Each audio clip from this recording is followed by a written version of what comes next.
भारत आज जिस ऊर्जा भविष्य की ओर बढ़ रहा है, वह फैसले सिर्फ बिजली पैदा करने तक सीमित नहीं रह गए, बल्कि ये देश की सुरक्षा, विकास और वैश्विक भूमिका को भी परिभाषित करते हैं।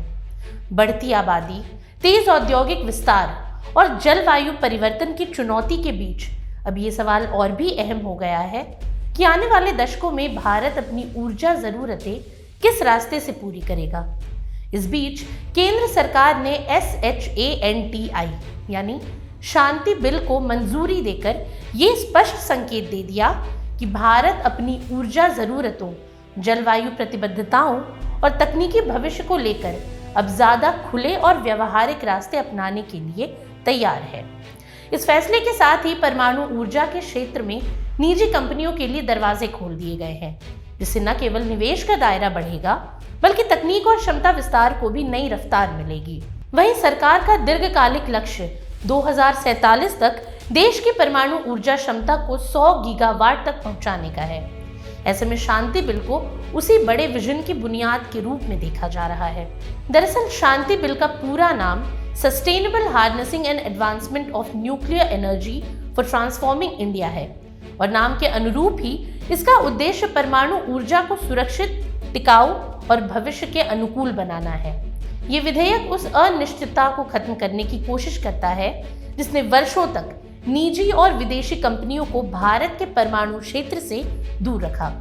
अब तक इस सेक्टर में निवेश करने वाली कंपनियों को कानूनी जोखिमों और अस्पष्ट जिम्मेदारियों का सामना करना पड़ता था, लेकिन शांति बिल इन आशंकाओं को दूर करने का भरोसा देता है।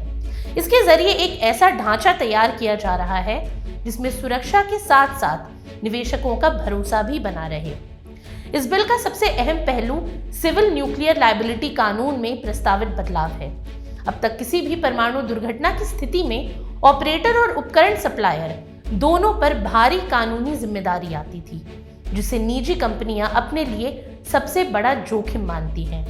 नए प्रावधानों के तहत परमाणु संयंत्र चलाने वाले ऑपरेटर की बीमा सीमा को बढ़ाकर प्रति घटना 15,000 करोड़ रुपए किया गया, जिसे इंडियन न्यूक्लियर इंश्योरेंस पूल के माध्यम से कवर किया जाएगा।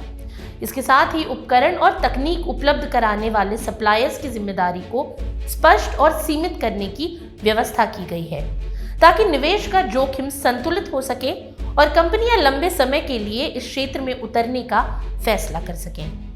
वहीं शांति बिल के जरिए विदेशी निवेश के लिए भी एक बड़ा संकेत दिया गया है। इसमें परमाणु ऊर्जा क्षेत्र में 49% तक प्रत्यक्ष विदेशी निवेश की अनुमति दी गई है, जिससे वैश्विक पूंजी, आधुनिक तकनीक और अंतर्राष्ट्रीय विशेषज्ञता भारत तक पहुंच सकेगी। इसके साथ ही एकीकृत कानूनी ढांचा और विशेष परमाणु ट्रिब्यूनल बनाने का प्रावधान भी रखा गया है, ताकि किसी भी विवाद का निपटारा तेजी और पारदर्शिता के साथ हो सके।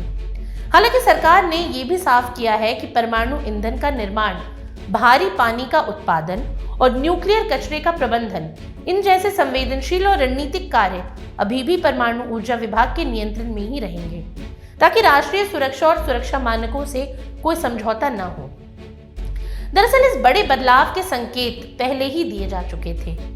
वित्त मंत्री निर्मला सीतारमण ने फरवरी में पेश बजट भाषण के दौरान न्यूक्लियर एनर्जी मिशन की घोषणा करते हुए छोटे मॉड्यूलर रिएक्टर यानी SMR के अनुसंधान और विकास के लिए 20,000 करोड़ रुपए का प्रावधान किया था।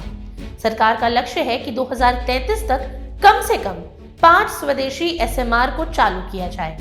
प्रधानमंत्री नरेंद्र मोदी भी कई मंचों से ये बात दोहरा चुके हैं कि भारत को ऊर्जा के क्षेत्र में आत्मनिर्भर बनाने के लिए निजी क्षेत्र की भागीदारी बेहद जरूरी है और बिना इसके बड़े लक्ष्य हासिल करना मुश्किल होगा।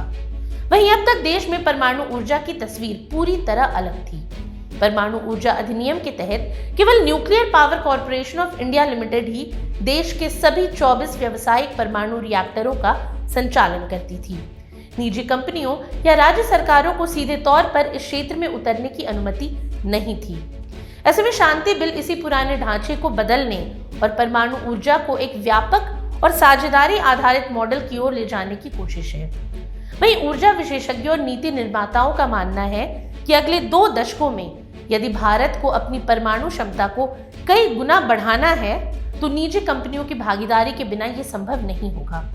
विशेषज्ञों का कहना है कि निजी क्षेत्र के आने से एक स्वतंत्र और मजबूत नियामक व्यवस्था की जरूरत और भी बढ़ जाएगी, जो परमाणु बिजली के टैरिफ को प्रतिस्पर्धी और उपभोक्ताओं के हित के अनुरूप तय कर सके। इससे न केवल निवेशकों का भरोसा बढ़ेगा, बल्कि आम लोगों को भी किफायती और स्वच्छ ऊर्जा मिल सकेगी। अब कुल मिलाकर शांति बिल को केवल एक कानूनी सुधार के तौर पर देखना, इसकी अहमियत को कम आंकना होगा।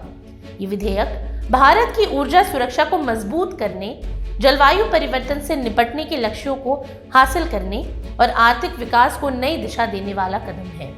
इसके जरिए स्वच्छ ऊर्जा को बढ़ावा मिलेगा, रोजगार और निवेश के नए अवसर पैदा होंगे और भारत वैश्विक परमाणु ऊर्जा मानचित्र पर पहले से कहीं ज्यादा मजबूत और आत्मविश्वासी स्थिति में खड़ा नजर आएगा। आने वाले वर्षों में ये फैसला किस तरह देश की ऊर्जा तस्वीर बदलेगा, अब इस पर सभी की नजरें टिकी रहेंगी। आज के लिए इतना ही।